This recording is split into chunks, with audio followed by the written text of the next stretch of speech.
Steve Cook tells us about the real origin of where 1% came from in the world of outlaw motorcycle gangs. You have a kind of a riot kickoff, if you will. And let's keep it into context.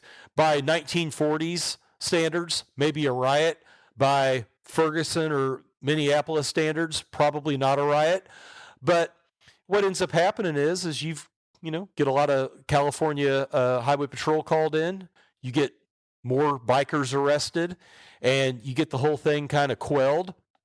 But when it's all said and done, the AMA, at least somebody from the AMA, says, hey, 99% of the bikers in attendance were law abiding citizens. 1% were outlaws. 1% caused all the problems. And from that, you have these groups, specifically the Hells Angels, that take that as a badge of honor. You know, that they evolve shortly after Hollister. And actually, one of the members of the POBOB is one of the founding members of the Angels. Welcome to Game of Crimes.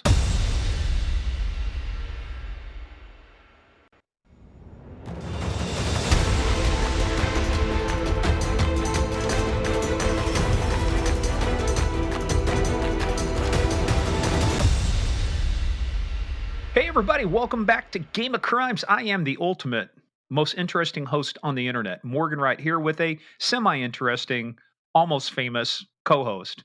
Excuse me while I throw up. Steve Murphy here. You can call me Murph. Yeah, well, speaking of that, Murph, I'm telling you, before we get into this, people waited for it. We got so many great comments about Connie, and even you were saying she didn't want it. First of all, we couldn't get her on the podcast, and then second of all, it took a SWAT team to get her off the podcast. It's funny because I was working in the office here yesterday, and so I had the second half playing in the background so I could listen to it. And she was working out in the living room here, and the next thing I know, she's sitting here in the office with me, listening to it.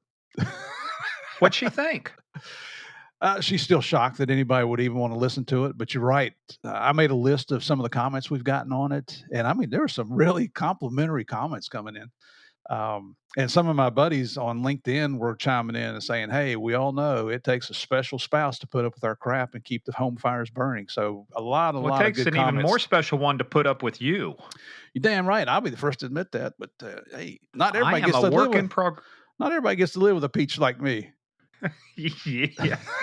I don't know where she comes off with this cocky shit. I'm not cocky. Well, maybe I was back then. You still are. Trust me. That was 100 years ago. We went to get coffee one time. You go, hey, you see me on Netflix? Yeah, I look like Boyd Holbrook. No. And everybody went, who? Oh, yeah. Hey, anyway, well, guys, that was such a great episode. And thank you guys for joining us. Just a quick bit of housekeeping before we get into the rest of the episode today. Just head on over to Apple and Spotify. They both have the ability to review us, give us 5 stars. We're working really hard every week to get those 5 stars. Also, head on over to our website, gameofcrimespodcast.com. We have a new category on the podcast. Because of popular demand, we added a book list. And I know, Murph, you're going to say, who's the first book on the list and the best one? It's the best book. That's I love it. Well, we got our book list. And here's what we did, guys, for the book list. Even though there are books written about things like Episode 9 with Paul Crane and Abe Perez was about the capture of El Chapo, and there were a lot of books written about it. Abe or Paul did not write a book. So we don't really want to help somebody else make money off of this. But if one of our guests is the author of a book, and it's going to benefit them, that's why the book is on the list there. So it has to be written by the guest, they have to be a part of it. So we've got some good ones coming out, and based upon who we've got coming up, I think Steve, we've told him, but we got Jay Dobbins, Jaybird, the legendary ATF undercover guy, the first patched member of the Hells Angels, coming up, later, and he's got a couple books out. So we're going to be adding books to this list. I'm excited about this because everybody wanted it too. Oh yeah, we got some. We've got a lot of guests coming up here soon that do have books out. That some have movies written about them. Some of them have both. Some have written a book and have a movie. So there's going to be some exciting stuff going on in 2022 from Game of Crimes. The only episode we had that was a little different, that had a movie but not a book, was The Mule, was Jeff Moore. So that started off actually as a column written by a reporter. and it turned into a movie, but there's no book to go with it. So that's one of the little different things, but that's still pretty cool. But hey guys, head on over to that. We've got our merch, we've got and with our episodes too, like this one we're going to be talking about, some great pictures. Jay Dobbins sent us some great pictures. We've got Jared Reston, a Jacksonville sheriff's officer that was shot 7 times, the will to win. This one is coming up too. He's got some great pictures. So head on over to our website, but you really got to be on patreon.com/Game of Crimes. Head on over to Patreon. We have got some awesome stuff. We did, like we said, the review of the world's greatest Christmas movie, Die Hard. In fact, right now as we record this, I'm wearing my sweatshirt that says, "Now I have a machine gun, ho, ho, ho." Yeah, you are a hoe. Hey, Sorry. You got me confused with JP. He's the man slut, not me. But Patreon, guys, head on over to Patreon. And like I said, we've got some more stuff coming out. Q&As coming out this month. We've got our case of the month coming out. We've got the final installment. This will be our 12th episode of The Real DEA Narcos, talking about the real DEA Narcos. It's my in-depth interview with Steve and JP. So number 12 is coming out. And then we're going to be changing some things up, a random surprise. So we have got a ton of content on Patreon, don't we, pal? I'm shocked. I'm shocked how much stuff we've got on there. We've got more stuff there than we do on the regular podcast. Pretty much, yeah. We're cranking out, 2 episodes a week for the podcast, part 1 and 2. So, but anyway, head on over there, patreon.com/Game of Crimes. You can also use paypal.com, use our email, gameofcrimespodcast@gmail.com, or paypal.me/Game of Crimes, whatever makes it easier for you to support the show and help us bring you even more exciting content. But as we get started, our standard disclaimer, remember, this is a show about crime. We talk about bad people doing bad things and bad people doing bad things to good people. We take the stories seriously, but we never take ourselves serious. And listen, I've seen some of the comments coming in. I usually don't read them, but don't take us too serious. We're trying to have some fun here. We bring in great guests that some of them you'll never hear anywhere else, so you can hear their stories firsthand. We don't try and tell their stories. We want you to hear from the horse's mouth. But when we're joking and smoking here, don't take us serious. It's just all about having fun with you. Yeah, man, take a chill pill, man. We're not storming the beaches at Normandy. Nobody's dying because of our podcast. Come on. That's right. Well, life's good. Well, Steve, speaking of not taking things seriously, guess what time it is? What time is it? It's time for Small Town Police Blotters.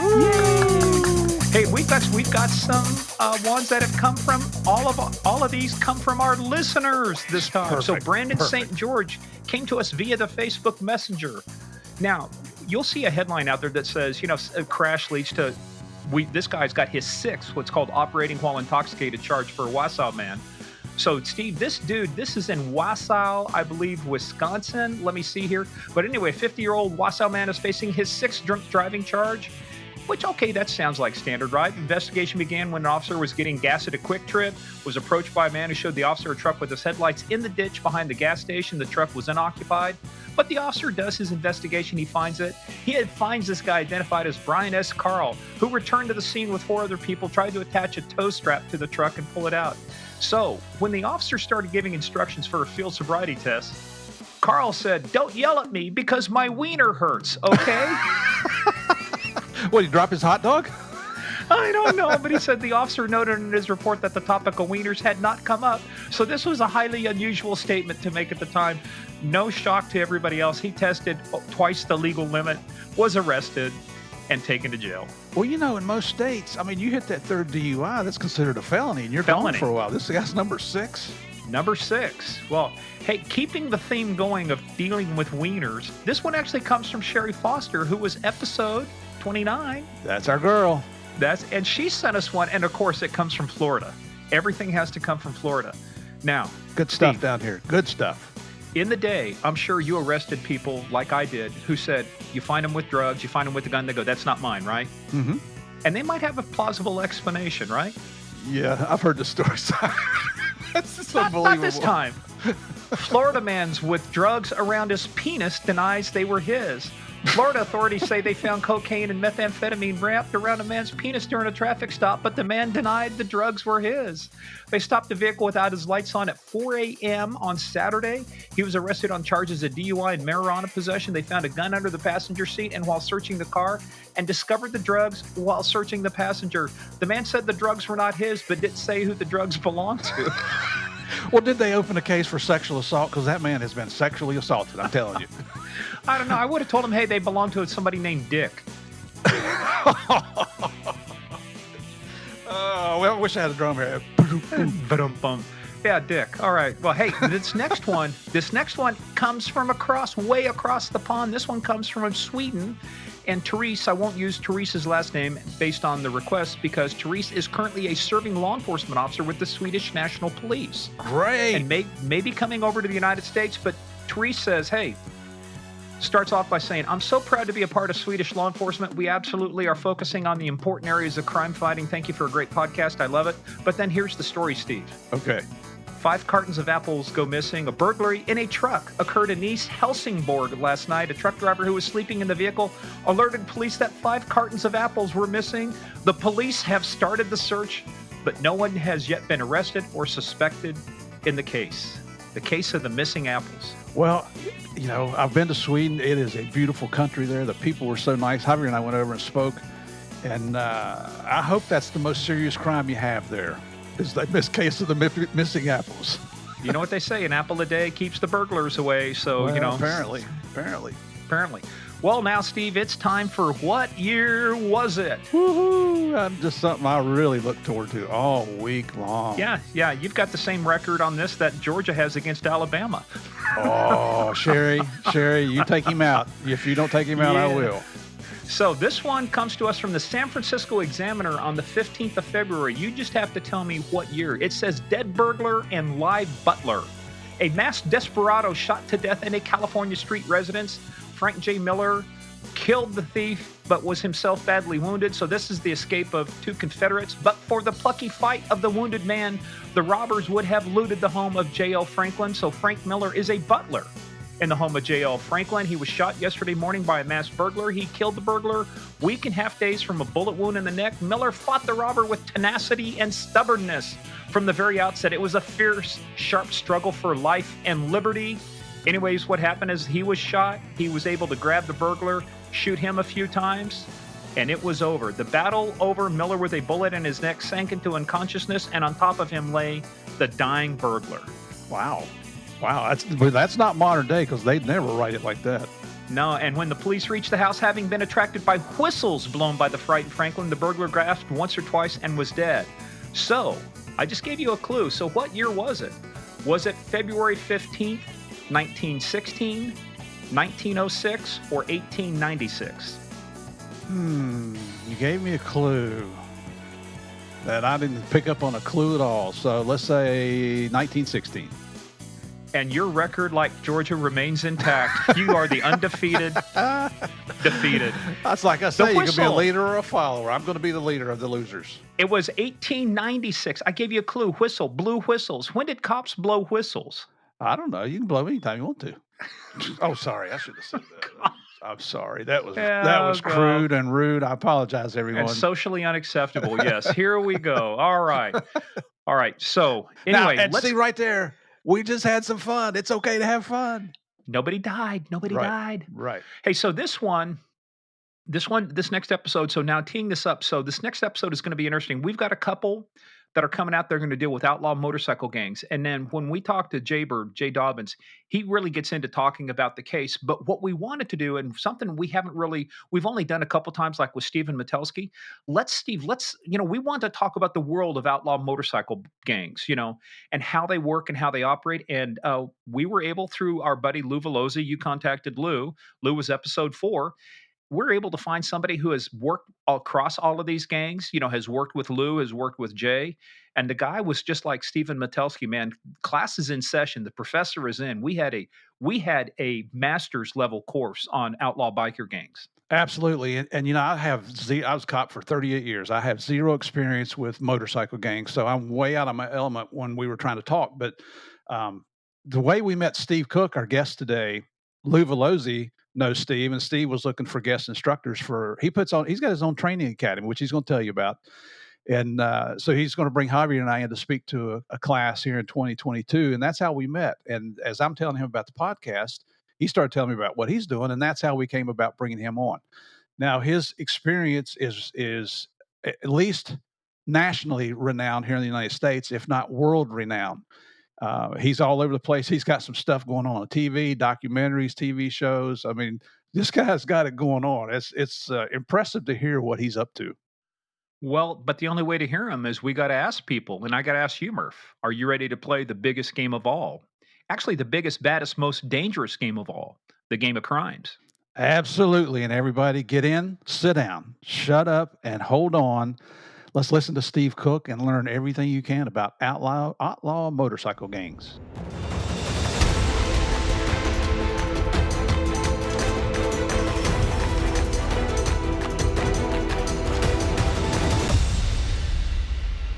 Hey, well, guys, we've always told you that we're going to do some really cool stuff. And this episode's going to be real cool. Like we said in our intro, this one came via our buddy from episode 4, Lou Velosi.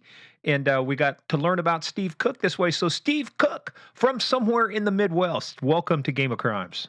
Thanks for having me. Hey, just glad you're not from Kansas. No, nobody claims being from Kansas. There you go. All right. Good answer. It's going to be thank you guys for being on the podcast. We'll see you here again next week. All right.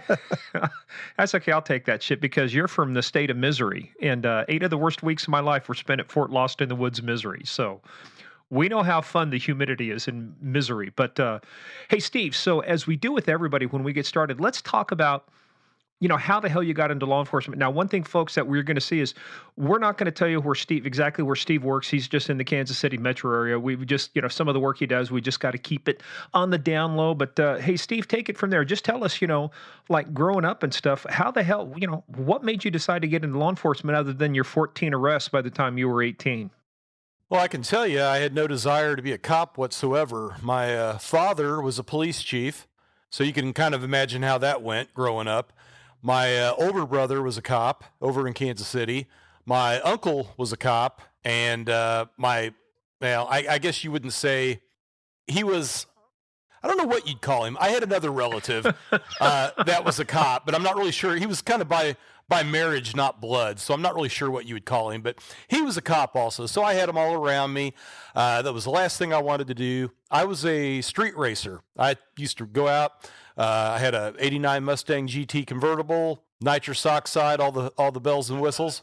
Is that the HO, the 5-liter HO engine in that? 5 liter, had, the 355 gears in the rear end and the, no catalytic converters, the dream. And I'd go out and street race. I'd run from the cops, did it successfully more than once, and never had any aspirations of getting in law enforcement. Wanted to stay as far away from it as I could because that's what everybody else was doing. Lo and behold, one night, my older brother was going to work. He worked South Patrol in Kansas City, and my girlfriend was out of town, and that's pretty much, I spent all my time with her. And he's like, well, what are you going to do? And I said, I really don't have any plans. And he goes, well, why don't you come do a ride along with me? And I'm like, why would I want to do a ride along? And he goes, well, just trust me, you have a good time.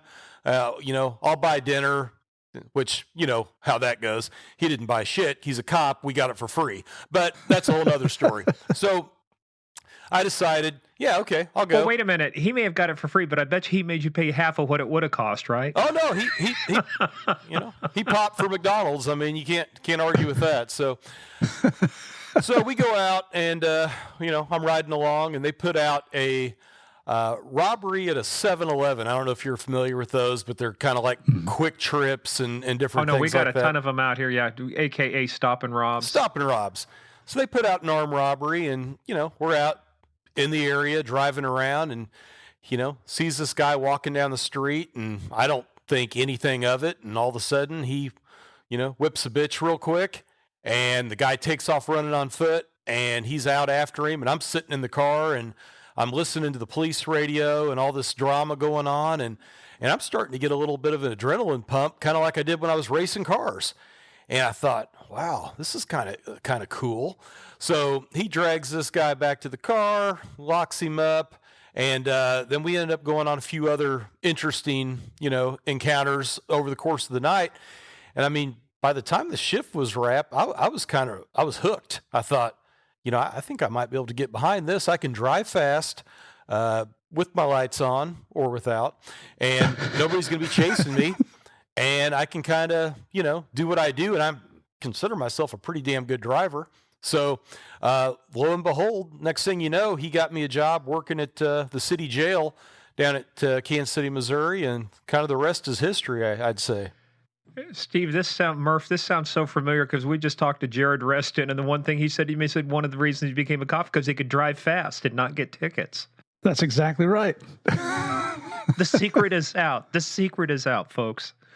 Hey, well, Steve, so you rode along with him. What was it about when you said you flipped around on that guy after that robbery? What was it that your brother saw that you didn't at that time? Did he tell you later why he turned around? Why he said this is the guy? Well, it's interesting you asked that because it wasn't even really anything matching the description that was put out. Because I remember hearing that, and I think the guy had stripped his, sweatshirt or whatever, got rid of his ball cap. But I think it's just something that, as you all know, some people have that sixth sense. You can kind of look like, I can tell you personally, my old supervisor used to call me a shit magnet because I could drive down the street, I could look at a car, and I could tell you there's guns in that car, there's dope in it, there's warrants in it. I don't know how I knew, I just knew. I could just look at it, and I could look at the occupants and maybe the way that they looked at me or didn't look at me, and I was like, okay, well, we're on here. So I think it was kind of the same thing. He just knew. That being a shit magnet is much better than being a bullet magnet like Jared was. Yeah.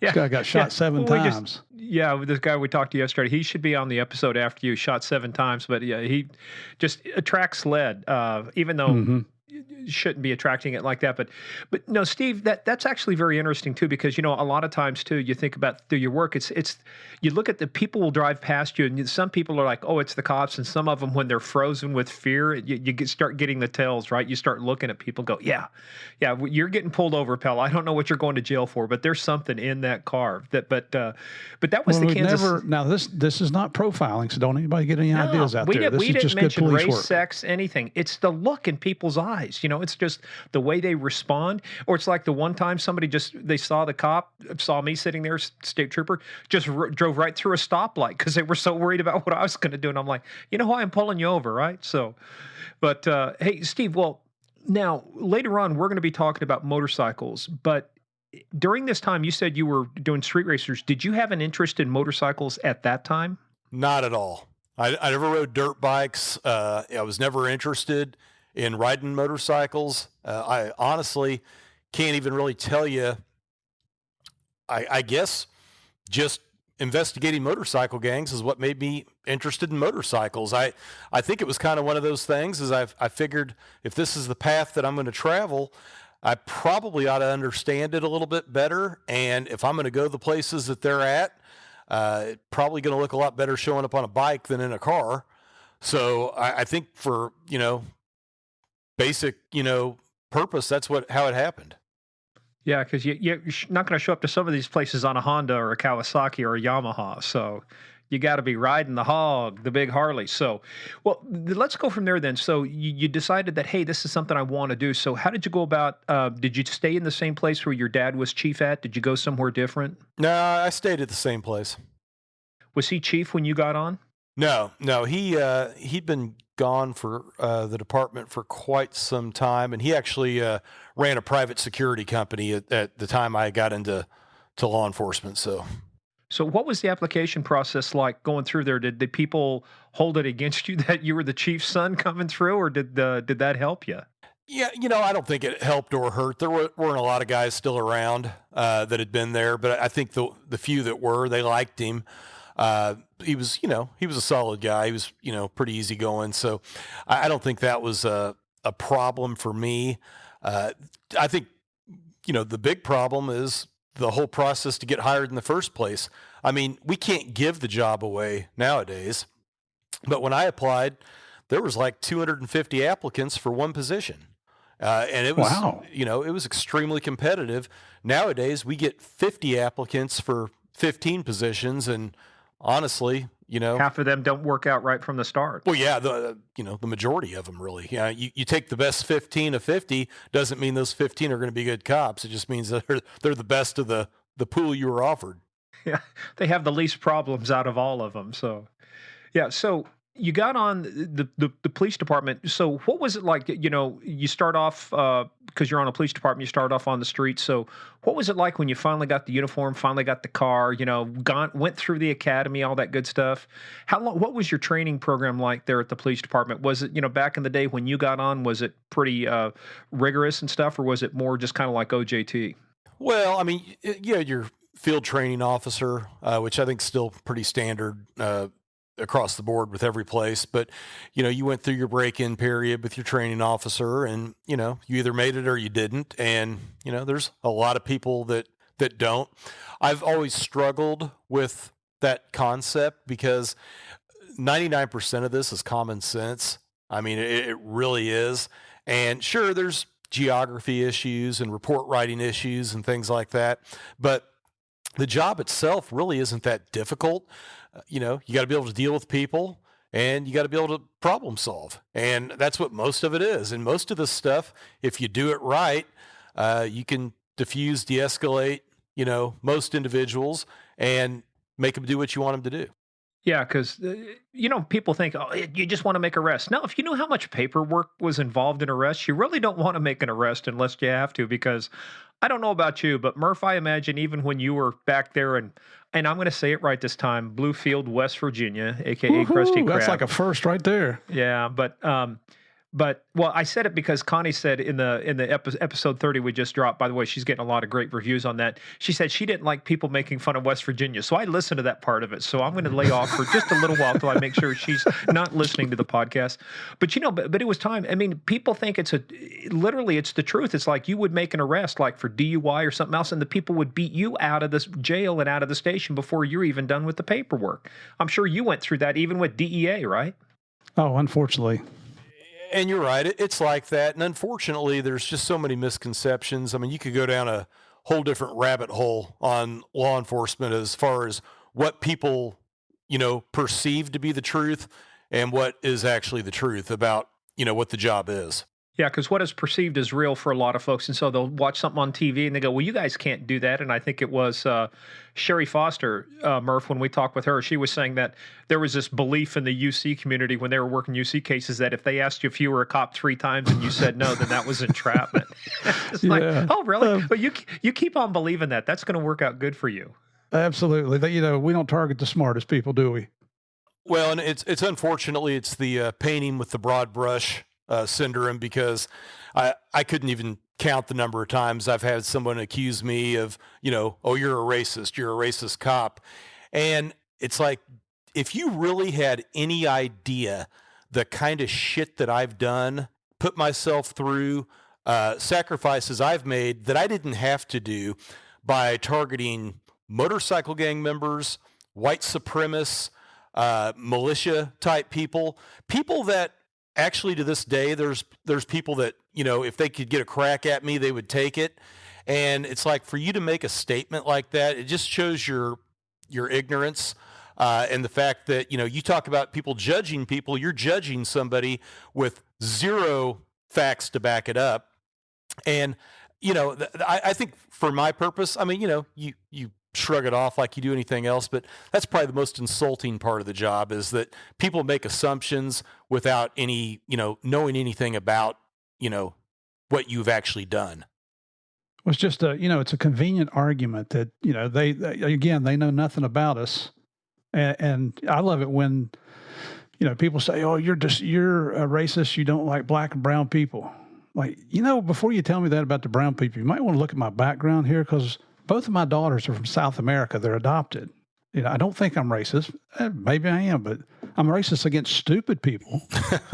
We had an white officer one time that was married to a woman who was black, and they accused him of being a racist, and she just happened to show up. And it was like, hey, maybe you want to meet my wife over here. And it's like, yeah. But, but to your point, Steve, though, and folks, for the episode, we're calling Murph like we normally do, and Steve Cook, Steve, just to keep things sane here. But Steve, but that's something, obviously we all deal with that, but it's one of the things is like everybody that we've talked to, everybody wanted to get into this because they wanted to serve, they wanted to make a difference. And for you, you found a way to do that. What we want to do is start kind of driving towards what got you into the motorcycle stuff. But when you were working the street, at what point working the street did you start thinking and going, hey, man, I want to get involved in this motorcycle stuff? Was there a particular incident? Was there a particular arrest or the chance to be on a task force or anything like that that started you this direction? No, I was interested in it from the time I was a civilian jailer because after my brother got me that job, he was, working bikers already in the field, and he would arrest guys. He would bring them down to the jail. And of course, hey, little bro, I need, photocopy anything that they've got on them, paperwork, whatever they got in their wallet. Get me mug shots, which, back then was basically Polaroids. I mean, that's at the tech level we were operating under. Basically just kind of, fingerprint cards, because he kept, biker books, not like you have nowadays. Everything's online, everything's in a PDF. Yeah, but that's old school. 3-ring binder. You had Exactly. stuff in there. Yeah, pictures, right? Yeah, he had the whole 9 yards. And the stuff you're talking about getting out of the pockets, it's what affectionately we all call like pocket litter, and because there's Pocket trash. yeah, pocket, and there is treasure in those many times. And Steve, was it? Trying to think of the episode, it might have been, was it Kevin Stevens or was it, no, it was Jeff Moore when he was doing Leo Sharp, found one piece of paper in his pocket with a telephone number that led to so many Right. arrests, wasn't it? That was the big break. That's exactly right. Yeah, see, I do remember some stuff. And if you hear something going across my mic, it's my huge cat that can't stand to be away from me. So she, Oh, Spud nuts up. yeah, this one's called Fanny. But Steve, back to our regularly scheduled podcast. So as you started working this stuff. How many years were you into your job? You've worked on several task forces. So how many years were you into job before you had the chance to move from being a patrol officer into doing something more specialized or something more on target with what you wanted to do? I spent almost exactly to the day 2 years in uniform patrol. And then I was transferred out to a multi-jurisdictional drug task force. The reason that I was able to get that at such a, usually that's a slot that you have to have a lot of experience for. But I think my second year on patrol, I made some stupid, like 700 drug arrests. I mean, just some stupid number.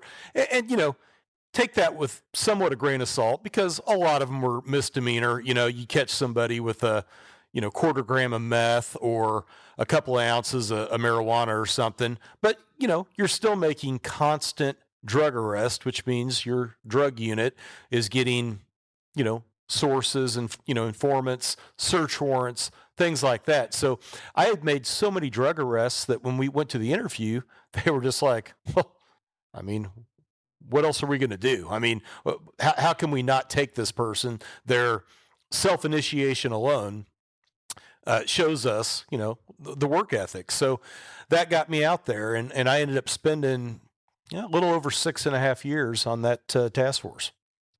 So you were 2 years in. How old were you about the time that you had 2 years on the department? I'd say, let me think here. I got on in 93, so about 24. So yeah, still relatively young, got in there and stuff. Is that the last time you had a uniform on? No, I occasionally take overtime gigs or, off-duty jobs or things like that you still require it, but I'm not against it. I mean, it's, the thing that's a funny thing that you say because you get a lot of prima donnas in this line of work and they get into a task force or they get into investigations of some kind. And then they're like, they act like they're above putting a uniform on. And it's like, you realize when you applied for this job, we all applied to be cops. You applied to get that uniform so you could go out, chase a radio, and, respond on calls. And then for these guys to, I guess it's just the classic forgetting where you came from. I mean, you don't forget where you came from. That's what built you up and got you to where you're at now. Well, and when you're in uniform, you don't have to worry about what you're going to wear to work. It really simplifies getting ready and getting out the door. It's Garanimals for adults. Everything always matches. You don't have to worry about Yep. what am I going to wear today? The blue, or the blue. Well, I think I'll have the blue. Now you did have a choice. You could wear socks and underwear. That might be different, but the uniform, yeah, it was the same. So, hey, when you got on too, just for fun and shits and giggles, what was your equipment like? What'd you guys carry for sidearms? What'd your uniform look like? Well, when I started, we had you know, the polyester, the stripes down the legs and, the whole 9 yards. What I'd call really like a class A type uniform. I mean, it was, less the tie and things like that. But I mean, nowadays everybody kind of wears, I shouldn't say everybody, but most places wear the BDU style. Yeah, the utilities and stuff. A lot more functional, for that application. I have to tell you, I cannot remember I know we used to carry Sig Sauers, and I think that's what we had when I started. We have Glocks now, but I can't even remember what caliber, because we went through 2 or 3 different transitions. Yeah. So you got on the task force. So explain to us this task force. How many agencies are involved? How wide of an area do you cover? And who's leading this task force? Well, there were, pretty much all the eastern agencies in the county. So I think there were probably, at the time I was out there, maybe 6 or 7 different agencies that had people actually assigned out there. And then we had an officer in charge that was a civilian position, but he oversaw the operation. And the guy that we had for the majority of the time that I was out there was, hands down, no question, the best boss I've ever had. Nice. Was that boss from? Was he somebody hired to run this, or did he come from another department? He was hired to run it, and I'm going to try not to choke too much saying it, but he was a retired FBI supervisor. And I cringed when they said they were hiring this guy. I'm like, you've got to be kidding me. This is going to be the stupidest place on the planet. I mean, we're going to have to go back to wearing suits and ties. Yeah, and we're going to be out, buying drugs from each other, because I just was like, this is going to be a train wreck. And it turned out this guy, a guy named Mike Shanahan, he was probably the smartest cop I've ever met. Probably was paid the greatest compliment that I've ever been paid in my 28 years. When, this guy, just to give you a little his background, he was one of the investigative supervisors at the Oklahoma City bombing. He had some kind of crazy record for doing like the most Title III applications of anybody in the Bureau. If you ever saw the movie Casino, it was called the Strawman case that was run out of Kansas City. He was at Caesar's Palace when they raided the cash room. He worked the kidnapping of one of the Osmond kids. I mean, he had done some high profile stuff.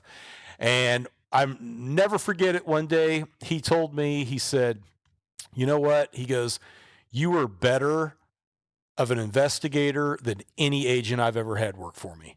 And Wow. I thought, you know what, to get that from him, that's probably the highest, compliment that I'm ever going to get in this job. Very nice. Very Dang, unusual. even Murph's going to have to nod his head, say, FBI guy, you're okay. Yeah, he is. He is. We bust on them all the time, but they got some great people. Well, I'm gonna tell you the other thing that was great about him. About 8 months into being at the task force, he finally realized how screwed up the federal government was. And he started referring to himself as a local instead of a retired Fed. And he turned out hating the FBI and would get into it all the time with them because we'd have cases that would cross each other and he'd be chewing them out and, get out of our business. We've got this handled. But the thing that he did that was probably the greatest benefit to my career is he obviously had a phenomenal relationship with the United States Attorney's Office. And the narcotics chief down there at the time was a guy named Mark Miller, who was a stellar U.S. attorney. And he went down to Mark and he said, listen, I've got this task force now. I've got some really good competent investigators, I want them to be able to bring their own cases down here without having a adopting federal agency. And Mark was like, okay, we'll give it a try. And 300 defendants later, which is around the number that I've done personally, I've been operating out of that office since, around 1995. And, even to the degree that I had a key card to get in and out of the U.S. Attorney's office, that the federal agents didn't even have one, because they knew, quality work that I do. And if you ask me for something, you're going to get it. And I've been very blessed. I've got a fantastic relationship with all the defense attorneys too. I mean, some that I call friends that, I'll go have lunch with, but everybody knows with me, what you see is what you get. If I tell you something, that's the way it was. I'm not going to play games with you. And for our listeners, that's a big deal, what you just mentioned about a state or local officer being able to take a case into a United States Attorney's Office for federal prosecution without a sponsoring federal agency. And I know that sounds asinine, but I mean, just think about it. They would be overwhelmed with cases if that happened all the time. So there's a reason for that. But that's a real show of respect for the quality of work that you're doing, that they're giving you that blessing to come on in. I'll bet, I'm pretty sure DEA and the FBI were probably pitching a bitch to the U.S. Attorney's Office. Why are you letting this local guy come in here? Well, I do know that there was a year that I statted, I'm not going to say which federal agency, but one of the local federal agencies. I had more indictments than their entire, field division did. And granted, I get it. Their paperwork's a little bit more intensive and things like that. But that's a nice way to put it, intensive. But yeah, I mean, we're talking maybe a dozen agents, and I ran circles around the whole, group. So that was kind of fun to do too. Well, in terms of keeping busy, how was this task force funded? I mean, everybody put in their officers, but was there a pot of money that, like a council of governments or people put together to make? Because who paid for the salaries of Mike Shanahan, and the officer in charge? How did you guys fund this in terms of running it? Because it's for a lot of folks listening too. A lot of time when there's a federal task force, pretty clear where the money comes from, and how things work. But this one was all local, right? Yeah, there was a 3/4 cent sales tax that everybody in that, county, if you bought a meal, you went to a movie, you bought something at a store, there was a 3/4 cents a tax that went to fund the task force. So we had a ton of money. Wow, that's unusual. Yeah.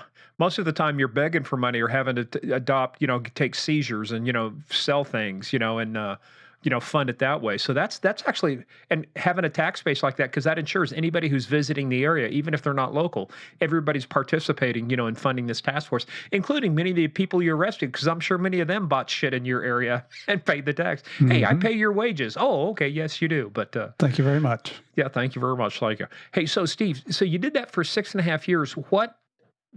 At what point did it happen during that 6.5, or did it happen later? When did you start now looking at motorcycles?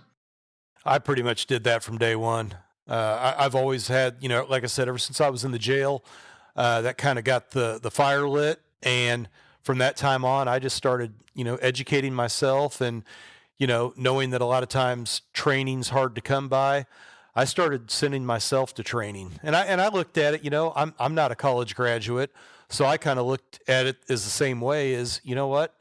You pay for education, whether you're doing it to get a degree or you're doing it to get a specialty in some other area. So I would fund my own training. I went to several conferences in California and different places, and, started hooking up with some guys that were LAPD, LA Sheriff's Office, LAPD guy named Mike Vaughn, God rest his soul, probably one of the, most well-known biker cops in the history of the Los Angeles Police Department. I got to meet him and learn from him. Michael Bubba Williams, another guy, LA Sheriff's Office. He was a guru. Everybody knew who Bubba was. A guy named Chris Omont. He was a captain up in Hennepin County, Minnesota. Ended up running the Minnesota Gang Strike Force up there. I started meeting all of these other biker investigators from all over the country, and started getting that information. Started meeting a lot of the ATF guys. I mean, guys like John Ciccone. I mean, anybody that's ever seen a big biker case knows who John Ciccone is. He ran the Laughlin River Run shootout at the casino. I mean, he was a case agent on that. He ran a lot of the big infiltration cases that ATF did on the West Coast. So I made the right friends and learned a lot about it. And, like anything else, I mean, that's how you get, knowledge. You got to get it from other people that have been doing it for longer. So at the time, during that time out there, time you were on the task force, let's start laying the groundwork too. What were the major motorcycle gangs out there that constituted the biggest problem for your area? The El Forastero, the Galloping Goose, Sons of Silence, the Rogues sometimes over on the Kansas side, the Loners. Those are the primary groups that, you deal with on a regular basis. Now, those are just local groups, right? Just confined to a specific geographic area? Well, not really. I mean, the El Forastero and Galloping Goose, they're nationwide. Sons of Silence, they're nationwide and also over in Germany. Groups like the Rogues and Loners, they're a little bit smaller, groups. But yeah, I mean, by and large, you might Loners, you might see them in, I don't know, California, Arizona, Oklahoma, places like that. But yeah, so a lot of the groups that we dealt with here had a pretty good footprint. And even though they might not have had a lot of members, I mean, I think the El Forastero and Galloping Goose might have had 175 guys nationwide, but they were really tight with the Hells Angels. So you would always get them coming through here, and they would come to the Lake of the Ozarks and have their USA runs and things like that. So, but, being on I-70, you get a lot of bleed through. So, everybody going point to point. Oh yeah, especially we'll talk about Sturgis later when everybody's going up to Sturgis. You got a lot of people coming through. What were the main lines of crime that most of the motorcycle gangs were involved in? What constituted their stock and trade? Well, they were all into motorcycle theft. I mean, that was a staple. It's so easy to do. I mean, you steal a Harley and, you discard the, engine transmission cases and swap out the frame. You can get aftermarket frames all day long, especially on eBay. Get you a Paco or a Santee or something like that, and throw some paint on it, and pretty soon you've got what they classify as a special construction, custom motorcycle. In reality, it's a stolen bike, internal components and everything else, but they've got a very little amount of money wrapped up into it. Yeah. What about getting into drugs, violent crime, stuff like that? What were some of the other things that were either directly related to them or, tangential, but the other things that they got involved in? Well, methamphetamine. I mean, that was the key, especially in the Midwest. I mean, that's always been, kind of ground zero for that kind of activity. So, yeah, I mean, meth trafficking, even being involved in the manufacturing aspects of it, obviously, current day, pretty much everybody deals with the cartels. That's the easiest way. But back in the mid-90s, Mexican dope wasn't that good as far as meth is concerned. It was dirty. It was hard for, we have a lot of smokers. It would burn up in the pipe on you. It just wasn't a good purity-wise for smoke. Now, obviously, their cocaine was great, but that wasn't the drug of choice here. So the best meth you were going to get was either, your red pea iodine method or your Nazi method with anhydrous, which we had a lot of both. And you could get some pretty good, clean, shards of glass, for meth, and smoked up great. These guys liked it. So you had, did you guys have labs in your jurisdiction? Oh, tons. Meth labs? Tons. So you've been through all the training and all that, right? Yeah. Yeah, that's what I say. You ended up doing the clandestine laboratory stuff, what they used to call the clan lab. So But during the time you're on the drug task force, how many of your cases were related to motorcycle gangs versus the other ones? Do you remember like a percentage, half and half, a fourth? It's hard to say because, especially when you're dealing with methamphetamine, what people don't realize is it's a very small community, meaning pretty much everybody in the meth business in a certain geographic area knows each other in a roundabout way. Uh, you may have a group of 7 or 8 people that are involved in a, you know, trafficking organization, but they always know somebody that's in another group who's got 7 or 8 people who knows somebody in another group. And you could probably link them all together somehow if you really had to. So, because the bikers were so involved just in the process of it, they kind of had their fingers in it all over the place. So even if you weren't working an actual case on a member, you were still probably dealing with an associate or somebody that they were dealing with down the chain. Linkage to it. So during this time, how much, because we'll talk later too. I mean, there's a huge shootout that happened with down in Waco, Texas, with the gangs, and there was some shootouts too, Laughlin, like you're talking about during the time up there in Kansas City, because the a lot of people don't realize Kansas City, not only was it a hub for stuff like this, it was also a hub for organized crime. And as we found out too, it's a hub for, cartel activity. A lot of dope because of I-70 will go through there. Did you have any major violent incidents with these guys during that time? Were there any gang on gang, bad shootings or anything like that? No, and the reason being is they had the El Forastero and the Galloping Goose. They were considered to be brother clubs, I guess, for lack of better terms. And they had something called a 100-mile rule, meaning no other clubs were allowed to operate within 100 miles of Kansas City. And they enforced it pretty rigorously. And they did have street credibility. And a lot of people stayed away. They didn't want the problems. They knew the direction it would head if they did it. The Galloping Goose had fought a pretty bloody war with the Outlaws in Chicago prior to this. So people knew that they meant business. So they were able to kind of keep that to a minimum where there wasn't a lot of that stuff, kicking off. When you say street credibility, can you explain what that means? Well, I think people knew that, they weren't just a lot of bark, that they had some bite behind them. So if you put their feet to the fire and tried to test them, they weren't just going to go, oh, okay, well, I guess they called our bluff and go on with their business. They'd go after you. And, to whatever means that took up to and including, catching them out at a bar and, beating them with ball peen hammers and flashlights and whatever else. So I think people knew that, they were a business club and, you didn't want to cross paths with them unless you had the appropriate resources. Yeah, because like you say, they tuned people up. I mean, that's what they did. That was the only credibility they have was saying following through on threats. Not a threat. You come within 100 miles, this is how we deal with you. As you moved on during this task force, what you finally left the task force after 6.5 years. Did you leave it because your time was up on there? Did you want to go do something different? What did you do after this multi-jurisdictional drug task force?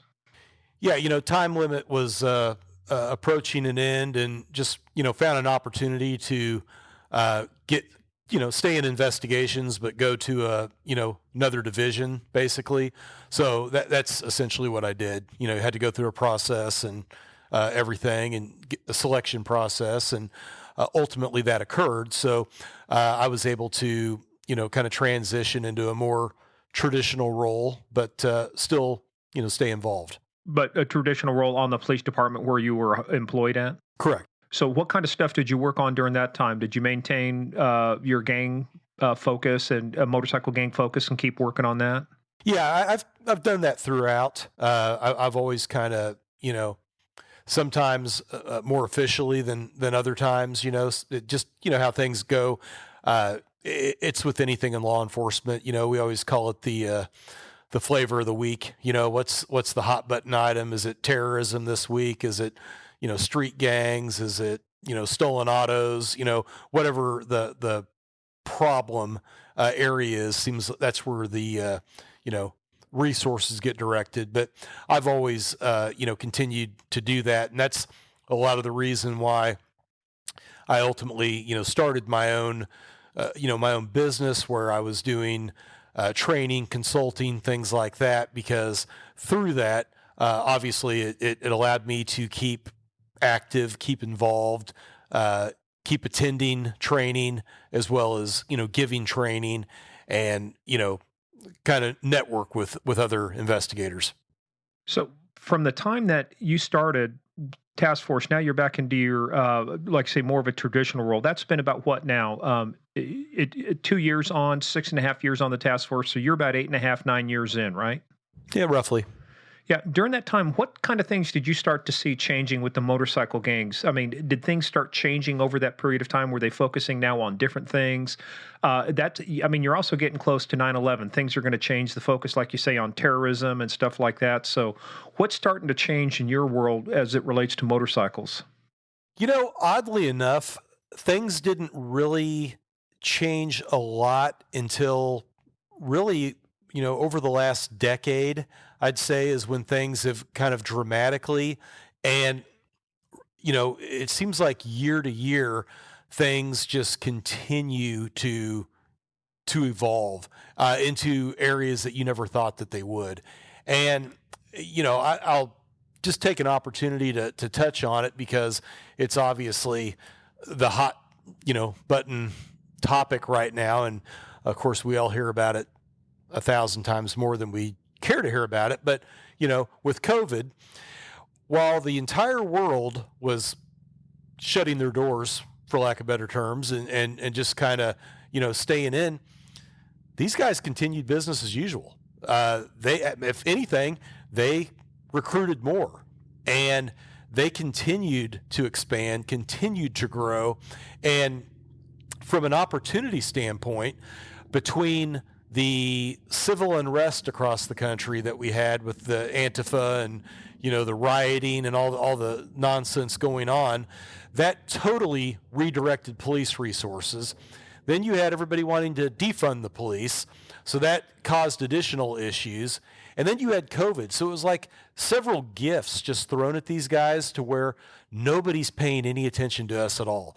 We can literally do whatever we want. And some of the things that they did to exploit that, to take advantage of that, use the Hells Angels, for example. They opened up in Bogota and Cali, Colombia, of all places that you would never in a million years think that a motorcycle gang would be allowed to, plant their flag. They're there, and they have a great relationship with the cartels. What about the insurgent groups like FARC or M19 or AUC? Well, the thing that the Hells Angels like to say is the most important color is green. Money is green.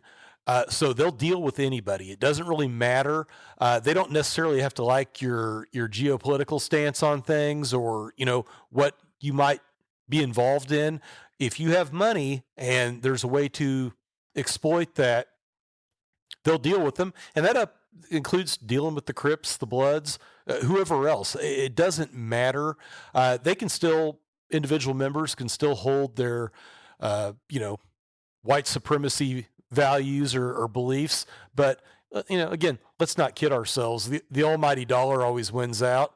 And I think that was one of the, the things that I was a great movie, American History X. I'm sure, most of your listeners have seen it, but if they haven't, I thought that was one of the most accurate on-spot parts of that movie when Edward Norton is in jail and he observes his other Aryan brothers doing drug business with the Mexican gang in prison.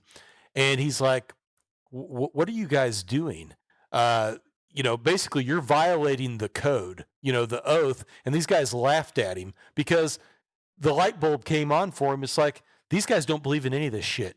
This doesn't mean anything to them. These guys are posers. They like to run around with swastikas on them and pretend like they're, Nazi skinheads. But at the end of the day, if the Mexican cartel or whoever Mexican gang that's in prison can provide them with drugs, they're going to buy it from them all day long and twice on Sunday.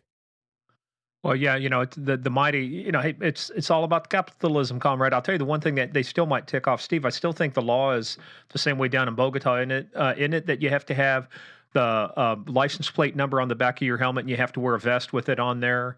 That's got to piss those Hell's Angels off because you have to wear the vest down there with your license plate number on there and on the helmet because they don't like that. So we'll see how long this new venture lasts down there, especially when they make them wear helmets and do stuff like that. Hey, let's roll back a little bit though to what was the next task force you were on? You're doing traditional investigations for all, but you get an opportunity to move to another task force, right? Yeah, no, I was on DEA, clandestine laboratory enforcement team, and I actually was co-assigned out there during the 6.5 years I was at the task force. So, that was an interesting experience because at the time, there was a small group of us that were Clan Lab certified that had been to Quantico, went through the 2-week school, the Clan Lab safety and investigation school, and we were pretty much it. So we did all the tactical entries on suspected labs. We did all the lab processing, and we were doing that in a 2-state area. We were doing Missouri, we were doing Kansas, and they pretty much kept us. Wait a minute. There's no drugs in Kansas. Please, we're just good, God-fearing, right-wing, rifle-carrying Christian farmers. That's a myth. I want to just put an end to right here on this podcast. Well, there's not anymore now. We got them. Good answer. But let me just confirm this with you, Steve. There are a lot of dopes in Kansas, right? There are. It's oh, yeah. Guys, remember, I can edit all of this stuff out and make it sound good. For all you people from Kansas, except Morgan, I'm sorry. Yeah, well, let's talk about West Virginia, but we'll do that a little bit later. I can't make fun of you yet for a couple episodes till I'm sure Connie's not listening. So, but Steve, let's go back to that for a minute too. Walk people through a clandestine lab because there were some unique things about when you took down a lab because it just wasn't walking in and saying, "Hey, let's box this shit up and take it out." It got so bad with the chemicals and some of the processes they were doing that the EPA created this thing called Superfund. So you had to have approval. You had to go in and do stuff. You had to, it cost quite a bit of money. So give us an example about how you might get a lead on a clandestine lab, what it would do, and what was the process for clearing a site? Because you were doing, what did you say? You did 300 in a year one time? Over 300, yeah. And really, I hate to say this because it takes away the aura of it.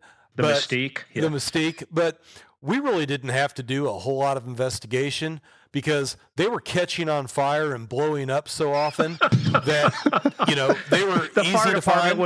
The fire department finally came through and did something worthwhile for law enforcement. Well, in law enforcement, we call that a clue, right? But a lot of times it was just the odor. People would call and they'd say, "Hey, there's a horrible, odor coming from my neighbor's house. I get a headache when I go outside." And you're like, "Well, I got a pretty good idea what that is." And you'd walk up in the front yard and the acetone smell. And so you'd go knock on the door, which, nowadays they'd probably frown on, but we'd do a knock and talk. And next thing you know, you'd start hearing glass breaking and stuff in the house, which would create exigent circumstances, and you do what you did and shut it down. But so yeah, it was I do remember one occasion which was quite comical.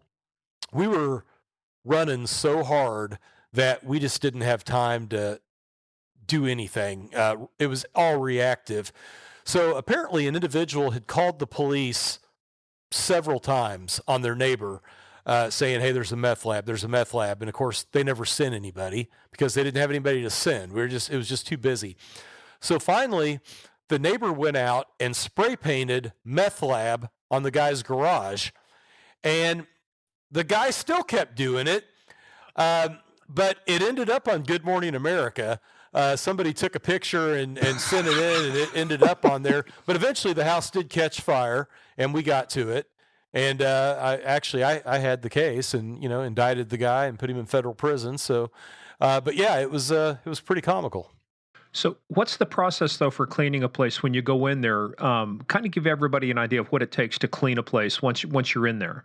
Well, what are you supposed to do versus what you did half the time? Well, you're supposed to, maybe wear your SCBA or at bare minimum your APR.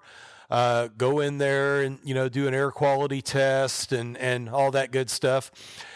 We did that a lot of the times, but a lot of the times we didn't. You would go in there, ventilation's key. You'd open windows, maybe get a fan going, try to get that happening, and you just start processing the lab. And the big thing is you kept the acids in one area, and you just tried to keep the chemicals separated. So a lot of times we'd get paint buckets with vermiculite in them. You'd put liquids inside there, seal them up real good, make sure everything was separated out, because we did have an occasion where somebody mixed something and it blew up at the lab truck, and that was a bad thing. But so yeah, did they paint meth lab on the lab truck too? Well, yeah.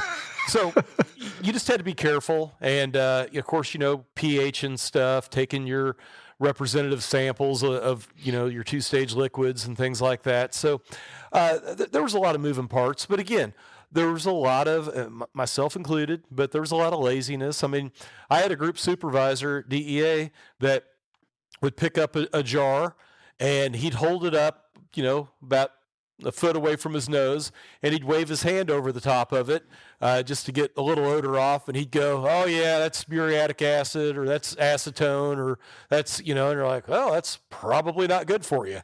But yeah, muriatic acid, that's kind of some heavy duty shit, man. That eats through a lot of stuff. Yeah.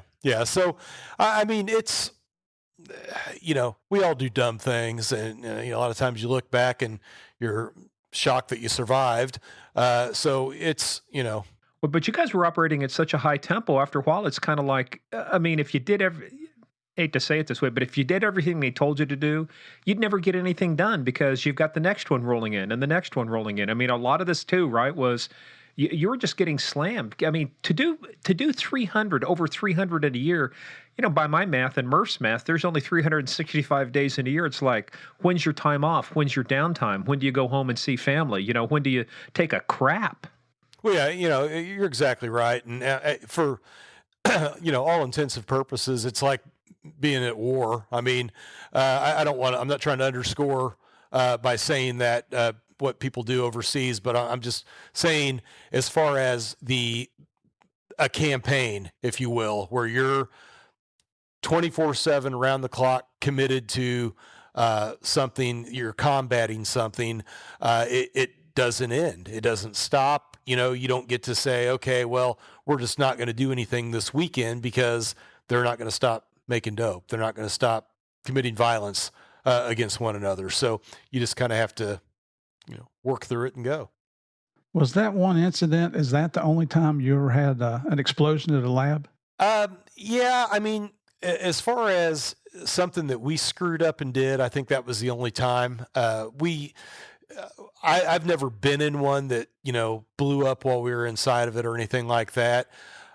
Probably done a lot of stupid things inside labs, just as far as a lot of it just being tired and not paying attention, and, could have had some potential issues by, not watching where you were at, taking samples over things that you shouldn't, that if you'd have dripped on it, you could have probably had some problems. But, by and large, no. And the thing of it is, I spent a lot of time, and of course, I went to Clan Lab School. They taught us how to make meth. I knew how to do it. I spent a lot of times, finishing people's cooks. You'd have a cook in a certain, stage of operation when the lab got busted. Well, you need to pull that product. I remember one time, it was on Valentine's Day. I was in a storage locker where the guy was his girlfriend would drop him off at a storage locker. He'd do the meth cook there, and she'd come pick him up the next day. So it was Valentine's Day. I sat out there. It was colder than hell. And I had to finish, the process where he was Why'd at. you have to finish the process? Just simply to stabilize it so it wasn't dangerous, or were you guys selling stuff on the side? He was at a phase where he was pulling the dope from the liquid, and it was going to be a mess. So I already had the pillowcases and everything out there, and we were just basically spraying the dope through the pillowcases so we could package it and everything. So it was basically just at that stage where it was ready to be done and dried. So, it's just like, well, we're going to have to sample this and do it anyway. Might as well just finish it. Do you still have to go have medical checkups every so often? I don't. I probably should. I haven't. I was going to tell you about that one thing growing out of your left eyebrow there, but yeah, I probably should, but I haven't. You're on mute, Murph.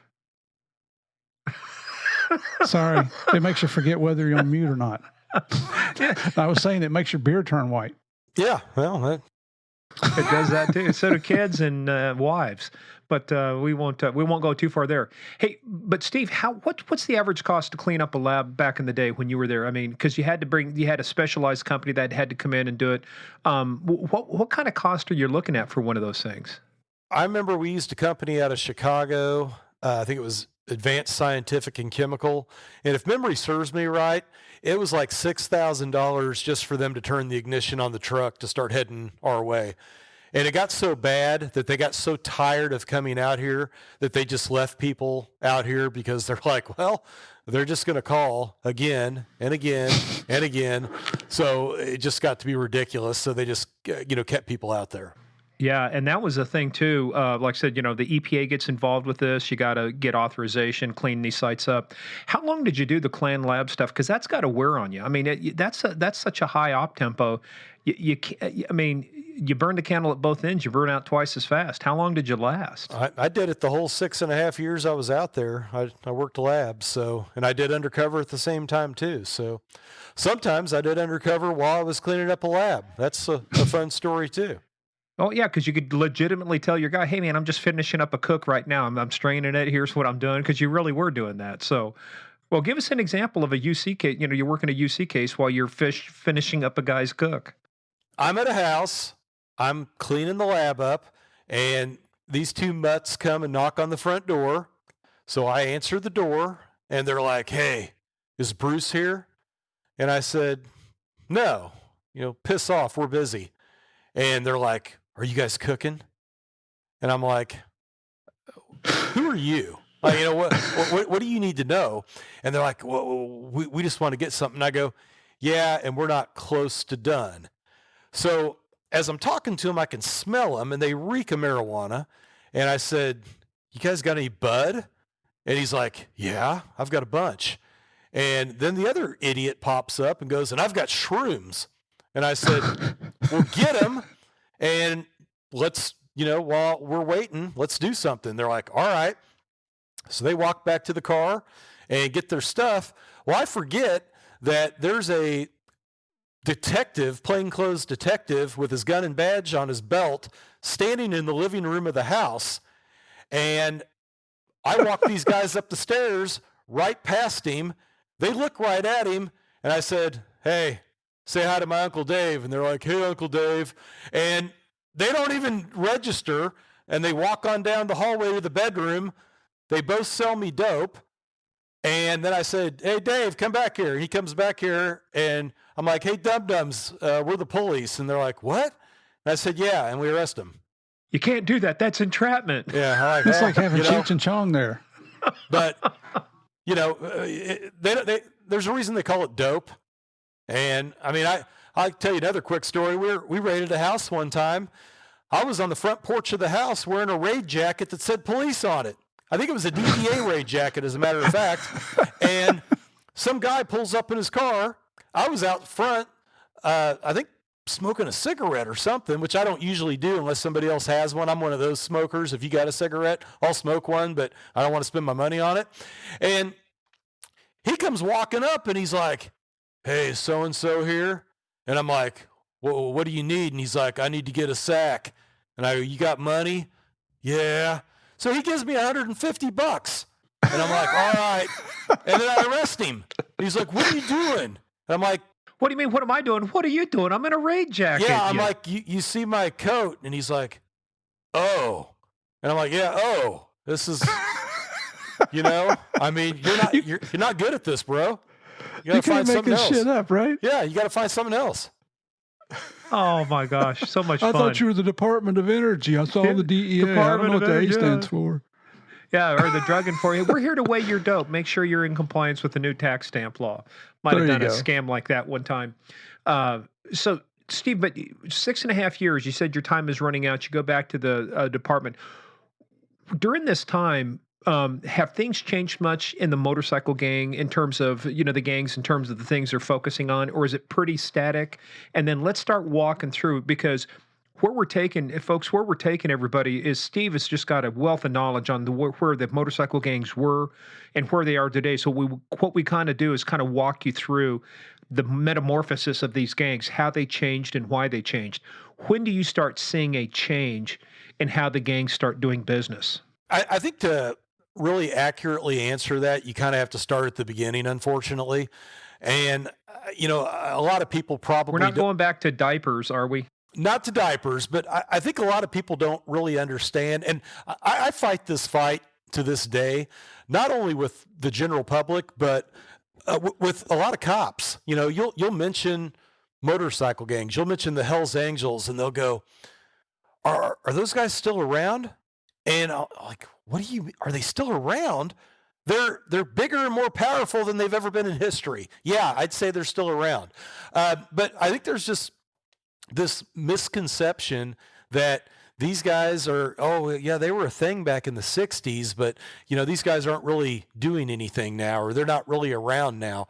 And that's crazy. But to go back to my original point is, you have to look back to the origin, and when these groups started out versus what they've become, it's a totally different deal. 7447, you've got the American Motorcycle Association holding a gypsy tour in Hollister, California. And basically what happens is, you've got all these returning World War II vets that were missing the excitement, the brotherhood, the camaraderie from being in combat. And they come back, they start riding motorcycles, and some of them start some motorcycle clubs. You've got these groups, the Road Rats and early Hollister, Market Street Commandos, Po-Bobs, these early Hollister era bike clubs. And that's what they were at the time. They were clubs. And it was a bunch of guys that, hey, you were in the service, I was in the service, you've got a bike, I've got a bike. We're going to go out. We're going to drink beer. We're going to ride our motorcycles. We're going to chase pussy. We're going to, get in fights, and we're going to blow off steam and have a good time. And that's essentially what these groups were established for. That's what they were set up for. So you've got this Hollister, rally, this event, and you have a member of the Po-Bob that gets arrested for, what you would probably equate nowadays to being drunk and disorderly. You got about a 7-man police element operating there. They pick the guy up. You have a kind of a riot kickoff, if you will. And let's keep it into context. By 1940s standards, maybe a riot. By Ferguson or Minneapolis standards, probably not a riot. But what ends up happening is you've, get a lot of California highway patrol called in. You get more bikers arrested, and you get the whole thing kind of quelled. But when it's all said and done, the AMA, at least somebody from the AMA, says, hey, 99% of the bikers in attendance were law-abiding citizens. 1% were outlaws. 1% caused all the problems. And from that, you have these groups, specifically the Hells Angels, that take that as a badge of honor, that they evolve shortly after Hollister. And actually, one of the members of the Po-Bob is one of the founding members of the Angels. So they evolve. They start wearing that 1%, patch to protest the AMA. And then what you see happen over the course of time is these guys start escalating in their behavior. They become heavy consumers of drugs, especially in the Haight-Ashbury area, the psychedelics and things like that. And then some of the members, discover that there's a market selling drugs to hippies. There's money to be made. ultimately what you have is you have other groups start to establish. And when that happens, especially groups like the Mongols, that's where you start drawing your contrast, where these groups start becoming territorial with one another. Hey, Steve, Yeah, before we get too far down, let me roll back because this is interesting. I did not know this. So when you mentioned the 1%, that's where the original concept of 1%er came from. absolutely. Wow. So it has because that has definitely morphed over time, right? In terms of what the 1% means versus what it originally meant when it first started. Yeah, again, I think initially it was they were trying to, you know, diss the AMA, throw shade at them for, oh yeah, you think we're the bad guys? Okay, well, let's advertise that we're the bad guys. That's who you think we are, and you might have said that to insult us, but we actually like it. We like to be considered that because we don't want to be like you guys. You guys aren't any fun. You guys are running these mom and pop family structured events, and we want to raise hell and party. We want to have a good time. So yeah, I think that's where it started. That's certainly not where it ended.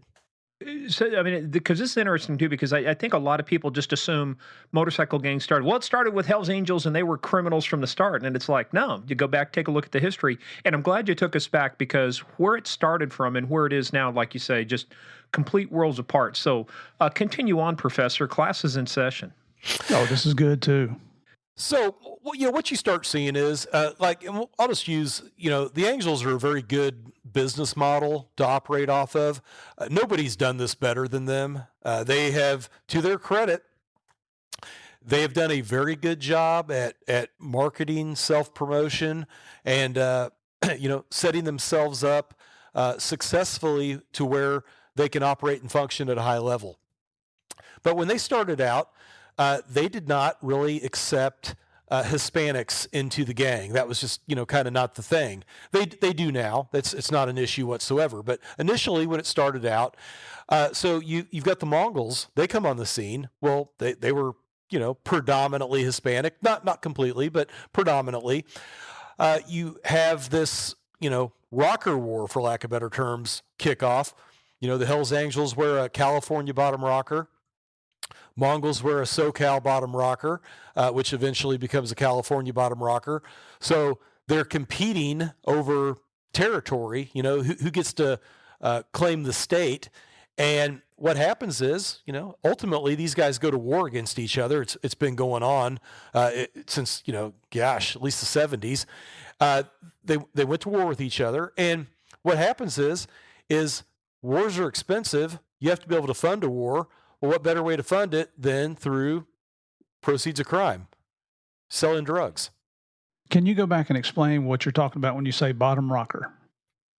So, typical outlaw motorcycle gang will have a three-piece patch. A top rocker is going to have your gang name. It'll say Hells Angels. Your center patch will be their logo. So with like the Angels, it's the death head. And then the bottom rocker is going to be either a city, county, state, country, whatever area they're claiming is their turf, their territory. So, with the Angels, when they started, they wore California on that bottom rocker, and that was to tell everybody else that, we are the dominant group in the state. We are the dominant motorcycle MC club in the state. So that's, again, that's what creates the majority of the conflicts between these groups is it's turf and territory issues. That's kind of ridiculous.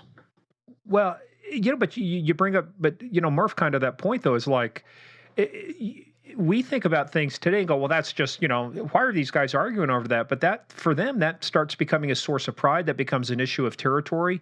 And the thing that's interesting too with this, there's some corollaries to, to modern day do when people talk about a lot of this, who may be involved in some of these groups now, and they're looking at the military and people like that, still the camaraderie thing. But the majority of these people, when they started, these are all World War II veterans, people who have the skills and the capability to fight. These aren't just some Sunday, school preachers. These are guys that were in combat, killed people, and know how to use weapons and defend themselves. Absolutely. Absolutely. Well, now that I've made that brilliant statement, what's next, Steve? So when you talk about the evolution, again, uh, the Hells Angels, they weren't the first, but they were the first to, I guess I would credit with, like I had mentioned earlier, having this business model. I think is the best way that you can put it, as far as they're incorporated, and the trademarks and things like that. They really structured it. They had good attorneys, and they set their organization up in a way to try to insulate themselves, especially from things like racketeering laws. They know that the government is hot to trot with their racketeer influence corrupt organization statute. So although we know that this isn't true, the one thing the Angels have done is they've given the illusion that every chapter operates, you know, on its own, autonomous, I guess, to everybody else. Just because Cleveland does business this way doesn't mean San Jose does business this way. So they tried to do that purposely. Another thing that they were bright about, they don't have an international president. They don't have that one head of the snake that you could look at and say, okay, this person's responsible for all the criminal activity that this organization is involved in. We're going to indict them. We're going to cut the head off the snake. They're not structured that way.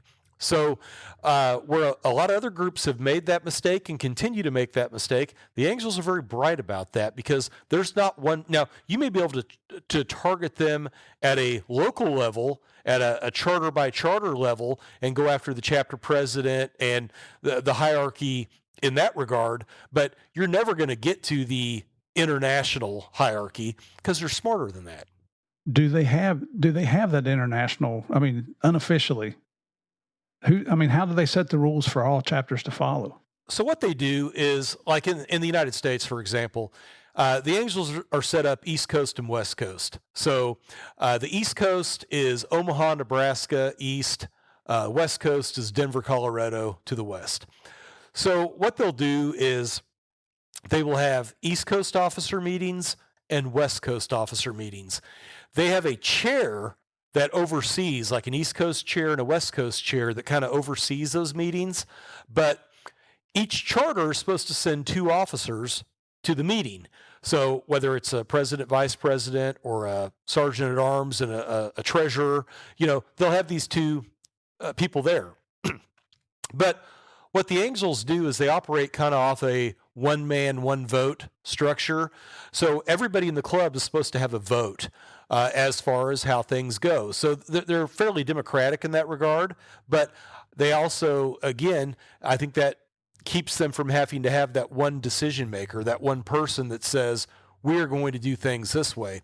And they do the same at the world level. They have, a world run. They'll have a world meeting at that run. When they have a USA run, which they have every year, they have a USA meeting, and they have the different representatives from the different charters show up to it, so they can discuss and vote on issues and include that in their bylaws. So this is just a way from them to avoid potential RICO charges, right? Oh, absolutely. Yeah. They don't want to. They don't want to show any kind of a formal structure. And if you look at a lot of these other groups and how they do business, you look at the Banditos, they've had at least 3 of their El Presidentes indicted by the federal government. The Outlaws have had probably 4 or 5 of their international presidents indicted. The Mongols have had 1 or 2 indicted.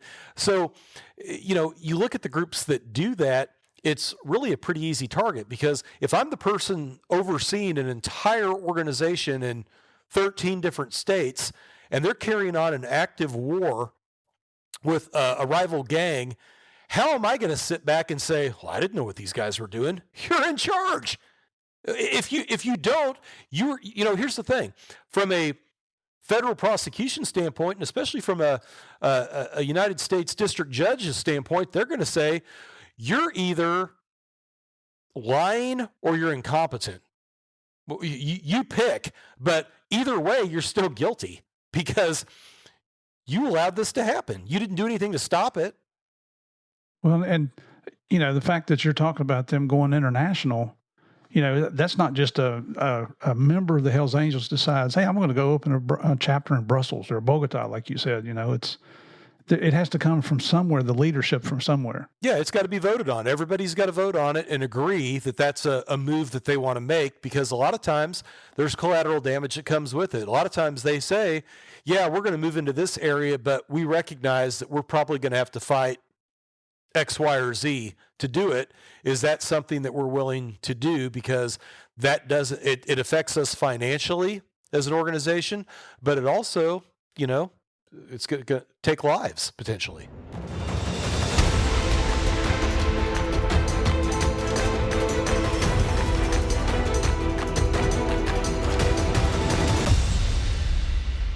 Hey players, that was the end of part 1, Steve Cook and the World of Outlaw Motorcycle Gangs. Thursday, part 2 will be coming out, so stay tuned for that. A lot of good stuff will be in that episode as well. In the meantime, go over to gameofcrimespodcast.com. Check out our website. Remember, we've got our new book list we've added there. Any guest who has written a book, we're going to highlight it on that. We've also got our merch, anything that's happening, pictures. You got to check out the pictures, especially on Steve's episode. You're going to see some of the real pictures, real outlaw motorcycle gangs. Also, follow us on the socials, at Game of Crimes on Twitter, at Game of Crimes Podcast on Facebook and the Instagram. But more importantly, go check us out at patreon.com/Game of Crimes. We have a ton of great content there waiting for you. So tell one, share one, give everybody the gift of Game of Crimes. It's never too early to shop for Christmas. Remember, only 325 shopping days until next Christmas. We got to get on it. So everybody, stay tuned. Part 2, Steve Cook and the World of Outlaw Motorcycle Gangs, coming up Thursday.